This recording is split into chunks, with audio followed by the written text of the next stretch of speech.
1970, the Russians dug the world's deepest hole. Last year, I accidentally discovered the horrifying secret why. A year ago, my work sent me to a small Russian fishing village located in Siberia. It's a tiny place populated by no more than 200 people, most of them fishermen or hunters. I particularly enjoyed the company of the village's only police officer, Vadim, who happened to speak at least a basic level of English. His job mostly consisted of escorting people home after they had a bit too much to drink, although he often partook in the drinking rather than stopping it.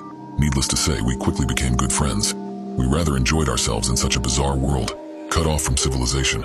At least we did until the 9th month of our deployment. One of the local 7-year-old daughters had gone missing. Her name was Daria, and she had been out playing with her friends around an old abandoned building widely believed to be a Soviet-era silo. The whole structure had been closed off for almost 40 years and forgotten, yet the children loved hanging out in the area. On that particular day, the silo was open. The doors were broken down, which revealed a large room full of ancient equipment, and a large dark hole in the center.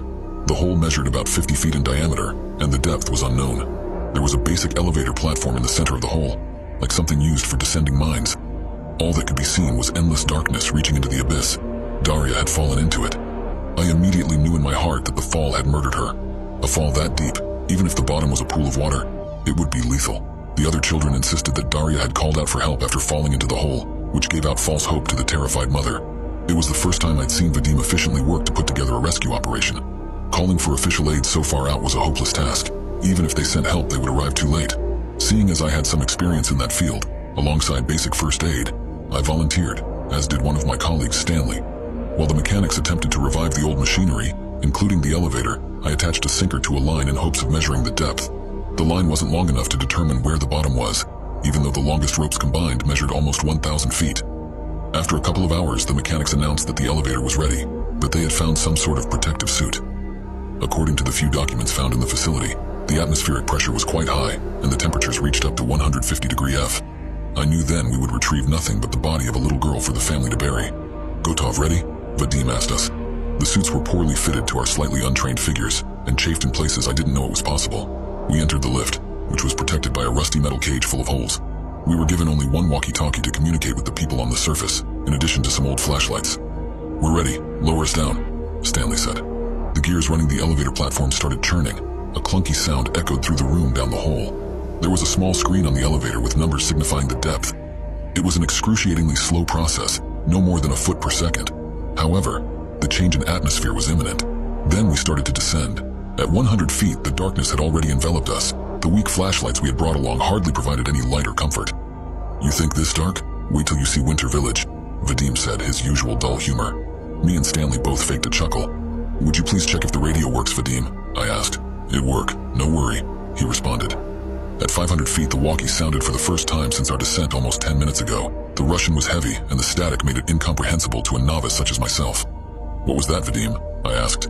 "Oh, they just ask how deep we are. Shouldn't we be able to hear them talking?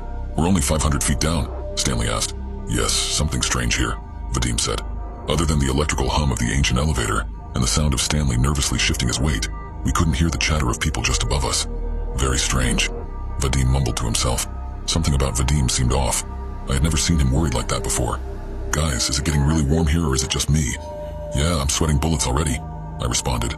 Then we had hit 1,000 feet. "Pomagite!" a soft voice cried out from the depths below. "Did you hear that?" I asked.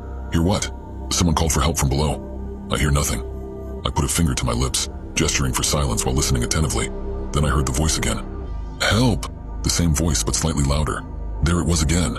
"Yes, I hear," Vadim said. "Hold on, they calling for help?" "Yes, you heard it too?" "Of course, but it in English." It wasn't too unusual for the children to pick up on an English word or two while we were visiting. But this wasn't that.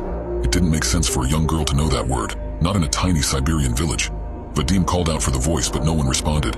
"Damn it, can we make this thing go any faster?" At 4,000 feet, more than an hour had passed, and we couldn't see the bottom yet. It had been quite some time since we heard the voice, and I had developed a throbbing headache from the heat. If someone had really called out from the bottom, we should have reached it already. "Guys, I see light," Vadim announced. "What are you talking about?" "Light at bottom, look!" He frantically jumped up and down while pointing towards the darkness below. "There's nothing there, Vadim," Stanley said. "How can you not see? It's so bright." I glanced over at Stanley in confusion. My first thought was that Vadim was going crazy due to the heat and darkness. At 5,000 feet, none of us had said a single word since Vadim told us about the light. Our moods were descending much faster than the elevator. On top of that, my headache was killing me. Out of nowhere, the elevator stopped and started to shake violently in the process. It knocked me straight to the floor and I was out in an instant.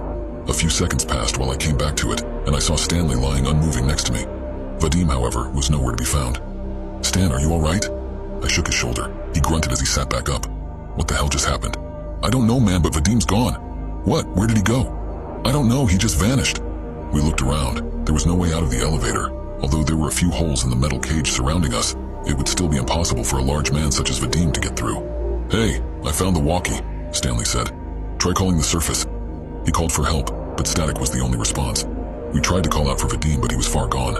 The elevator started descending again. "Screw this, let's go back up," Stanley pleaded. I clicked a few buttons on the panel. "How? The controls are broken, only the ones at the surface work." He started screaming for the people up top to bring us back, but we both knew there was no way they could hear us all the way down there. At 10,000 feet, it had been more than 4 hours, the heat getting worse for each foot descended.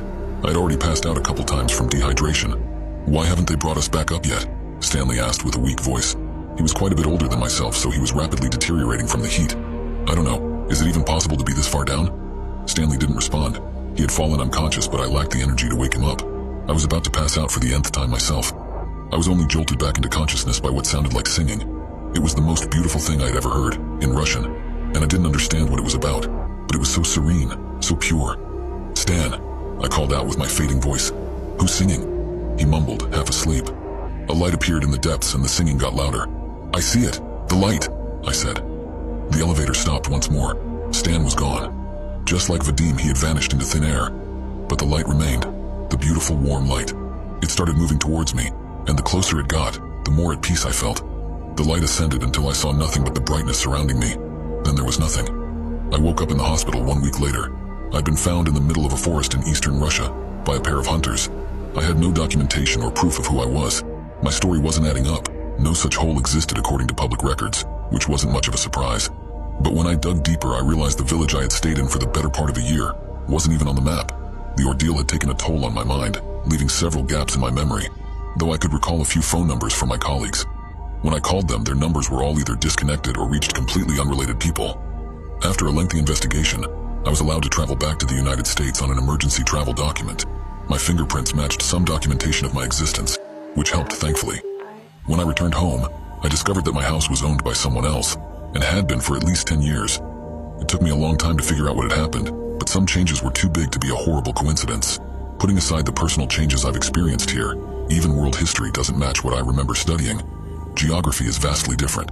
Heck, there's an entire continent missing from the map. Denial is a powerful tool. It took me months to come to terms with a very simple yet complicated fact. The bottom of the hole was a portal. This is not the world I belong to.